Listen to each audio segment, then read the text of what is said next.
Jeff, can you hear me okay? Loud and clear. Good. Hi, Jeff. Hello there. Yep. Hey. How do you get this to go back to where you are? Just hit that Google. Where's the drive? There, right there to the bottom right there. Oh, Okay, thank you. Well, let me see here.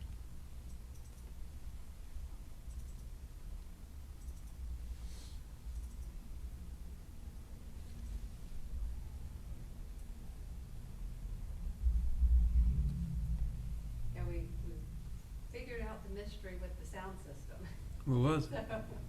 Well, the first time, after when court does their setup, and we just happened to come in the next week, after that, for the first meeting, but, they changed the speaker that they use for their system because they're connected to state program or something, and then they adjust the volume.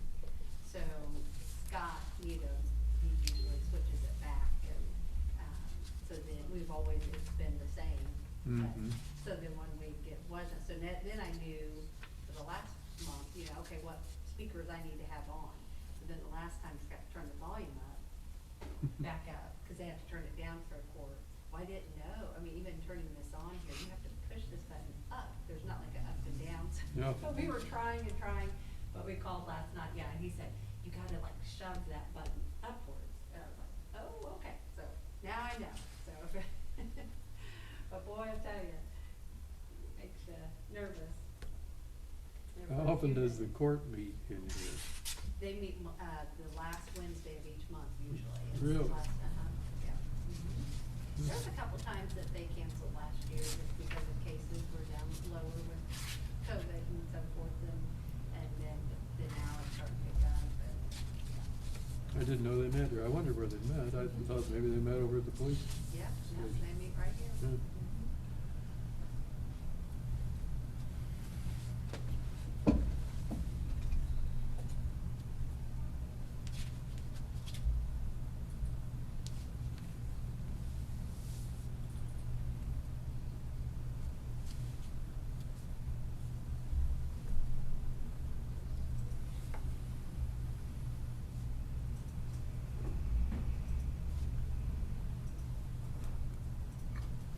This is probably gonna be a very short meeting. Mhm. Okay, so Dan is on as well. Hey, Dan. Hello, Dan. Can you hear us? I can hear you. Can you hear me? We Yep. can. Can you see me? We can. Okay, Oh, good. We can see your kitchen table. Okay, for some reason I can't see myself, but can you see me now? Yes. Okay. Beautiful.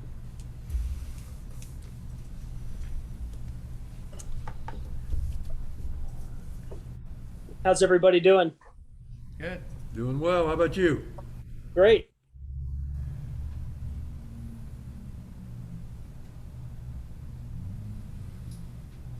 All right, Google says it's 6 o'clock, so let's bring this meeting to order.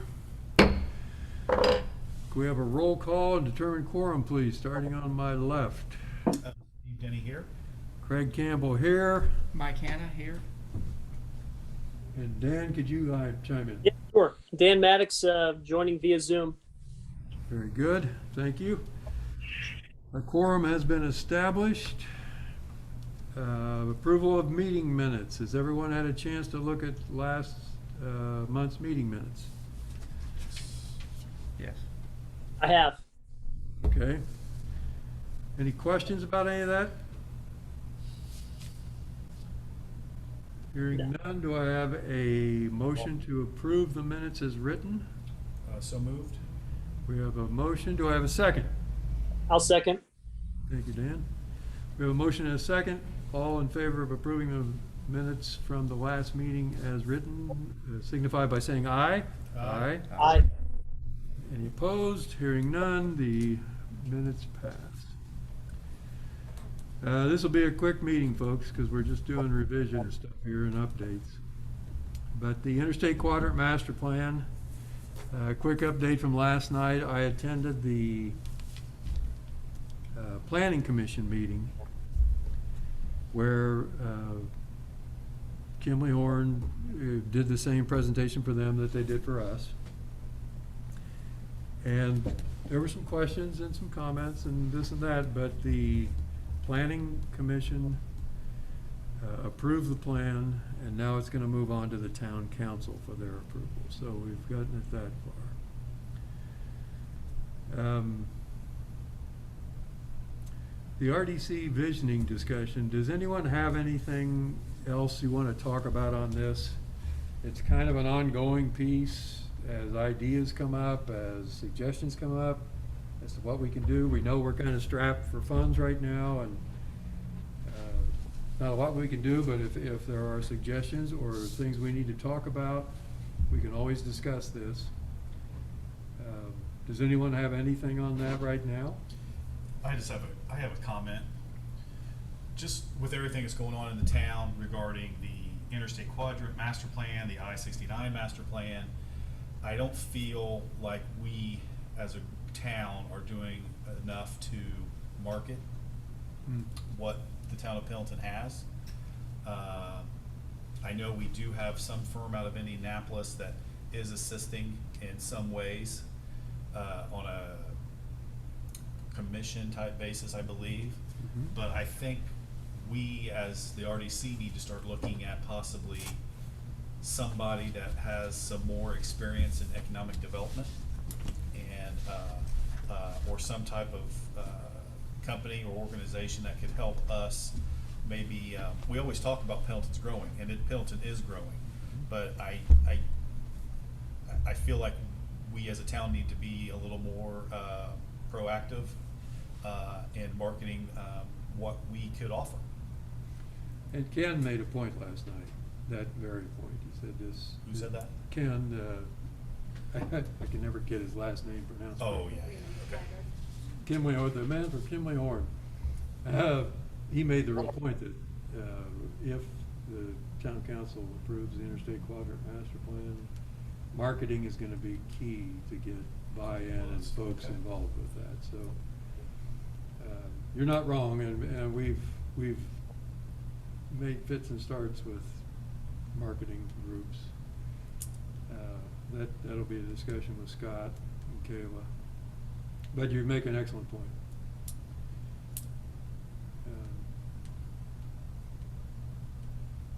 Thank you, Lindsay. Anything else? Dan? No, I would concur with Steve. I think that's spot on. You know, as the town grows, those needs grow, and getting people on board that understand that world to have, attract the best opportunities. Because, I mean, at some point it becomes selecting the best opportunities, not taking the first opportunity. So, yeah, I think that's spot on. Probably a discussion for future down the road, but I'm glad it's on our group's radar. Exactly. And to go a little bit deeper into the meeting last night, which a point that I found interesting, Scott asked the Planning Commission to set a target population number where if the Interstate Master Plan is approved by the town council, when that would kick in. And they discussed several numbers, but the number I believe they came up with was 20,000. That's correct. And so, Within the town limits, yes. 20,000? Yes. So a Which is- population number of 20,000 was decided last night. It's not written in stone necessarily. Scott just said, let's put down a number that we can shoot for. If it turns out that we need to, and then what this is the target number is, they don't want to start anything out past 69 that will damage any business opportunities that are going on downtown. And so the number 20,000 was put out as to when we reach that number, the downtown businesses should be solid and square, and we can start having businesses out there. That's the point of So just for everyone's FYI, that's what they discussed last night. But the focus is still, and Scott made a real point of this, is the downtown area right now. Right. And something else I'll just bring to your attention, at the last Historic Preservation Commission meeting, we let 3 grants from the food and beverage tax. So our first 3 grants for building renewal downtown here. Dr. Lau got one for his building down here next to the post office. And John Oliver received 2 for his building over here across the street, across Pendleton Avenue. One to continue the work on the side that's got the juice company and the real estate agency. And more importantly, in my opinion, the second one was to finish the store front where it's all just plywood now. Right. So Yeah. glass and doors and things will go in. It'll be for 2 businesses, not just one big one, but it could be made into one if necessary. So, How much were they all given? yeah, I knew you were gonna ask that, and I don't remember the numbers right now. I don't wanna give you bad numbers. I can find out. That's fine. They're in the minutes, so I'll go back and check that, but, it was not a unsubstantial amount. They both came in with big numbers and they got them. And we still have money left. Those were the only 3 business owners who applied so far, but we do have money left in that food and beverage tax, and we have 2 more years to expend it all.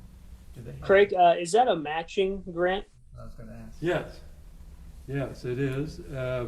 We spent a lot of time on the application on that, and Dave, who's not here tonight, Dave and I still need to pick up the revolving loan thing that's gonna come from the RDC, because the business owners said, yes, they would like to have something like that. Now that we have that application done for the food and beverage tax through the HPC, we can use it as a model, I think, for this revolving loan fund, because we spent a lot of time on this. We actually took it from Madison, Indiana, their grant process for rehabbing their buildings down there, and it was very thorough. We, of course, modified it to suit our needs. But it's very specific on what you can do, what renovations can be made, what, exterior of the building, not necessarily interior of the building. There's a matching fund, timelines, check-ins. It's a very thorough grant proposal, so we could use that for the revolving loan fund as well as a good model. So you're saying it's mostly geared towards outside of the building? Yes. Nice, okay. So simple math, if somebody is going to request $20,000, they also have to put in 20, so it's a 40,000 renovation, okay. Yes. So things are moving downtown here. We do, as was pointed out last night, we do have open storefronts. We're not fully packed with businesses yet, but we are moving in that direction, and we are trying to help as much as we can with the business owners and building owners in getting that done. So just a couple of updates from the meeting last night and from the historic preservation meeting. Thank you for that, Craig. Yeah, thank you. Good information. It seems like they're making some progress on the former lumberyard. Yes, That's finally, they're making some progress. You know, I think he's got a lot of irons in the fires like that, so I'm sure he I does. think they've had some pressure from here to, let's get that going here. And the HPC kind of got on him by the time Yeah. he showed up. and, Yeah, It's been too long sitting like that. yes. Many other things to talk about in old business. Hearing none, we'll move to new business. The pending property purchase, in short, the folks decided to sell it on the open market. I'm not 100% sure if it's sold or not. It could have sold or it might be pending, but that's no longer a thing for us to deal with at this time. Which property was that? The home park. Trailer park on Water Yes, Street. mobile home park. That's pendant, yeah, yeah. So what, guys? What happened there? new to the whole thing, so I was under the impression that was kind of a going down the tracks. The people that owned that, her name was Good.